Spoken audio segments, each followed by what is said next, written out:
तमाम तारीफ़ें अल्लाह के लिए हैं जिसने हमें इस दुनिया में आजमाइश के लिए भेजा और उन आजमाइशों से निकलने का रास्ता भी दिखाया। दुरूद सलाम हमारे प्यारे नबी सल्लल्लाहु अलैहि वसल्लम पर जिन्होंने हमें ज़िंदगी के हर मसले का हल सिखाया। आज का हमारा टॉपिक बहुत अहम है और हमारी ज़िंदगी से जुड़ा हुआ है। अक्सर हम देखते हैं कि जब किसी पर कोई परेशानी आती है या उसका कारोबार अचानक ठप हो जाता है या वो बीमार हो जाता है तो लोग फौरन कहते हैं कि नज़र लग गई या किसी ने जादू करवा दिया। ये हकीकत है कि नज़र और जादू का वजूद है, लेकिन बदकिस्मती से इसके नाम पर हम ऐसे काम कर बैठते हैं जो हमें अल्लाह से दूर ले जाते हैं। जब कोई मसला पेश आता है तो हम फौरन किसी पीर, आमिल या बाबा के पास भागते हैं। ये लोग हमें अनोखे और अजीब काम करने को कहते हैं। काला धागा और ताबीज़, ये धागा पहन लो तो नज़र नहीं लगेगी।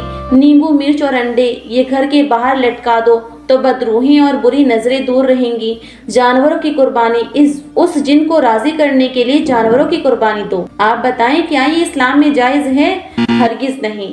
ये सब शिर्क है। ये चीज़ें अल्लाह के बराबर किसी और को मानने के बराबर हैं। अल्लाह के साथ शिर्क करना है।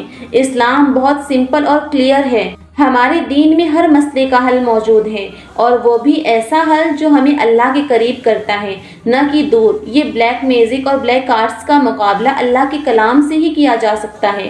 कुरान, अल्लाह ने हमें एक रूहानी ढाल दी है जो हर मनफी ताकत से हमें बचाती है। ये कोई मुश्किल या महंगा अमल नहीं है, ये हमारे ईमान को मजबूत करने वाले काम हैं। आयतुल कुर्सी, ये कुरान की सबसे बड़ी आयत है। इसे पढ़ना आपके घर को महफूज बनाता है। नबी करीम सल्लल्लाहु अलैहि वसल्लम ने फरमाया कि जो शख्स रात को सोने से पहले आयतुल कुर्सी पढ़ेगा, अल्लाह उसकी हिफाजत के लिए एक फरिश्ता मुकर्रर कर देगा और शैतान उसके करीब नहीं आ सकेगा।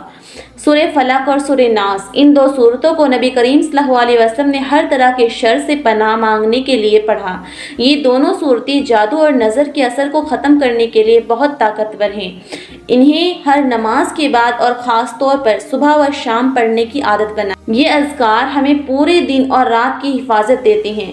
ये एक डेली रूटीन की तरह होना चाहिए। सबसे अहम बात यह है कि आपका अल्लाह पर मुकम्मल ट्रस्ट होना चाहिए।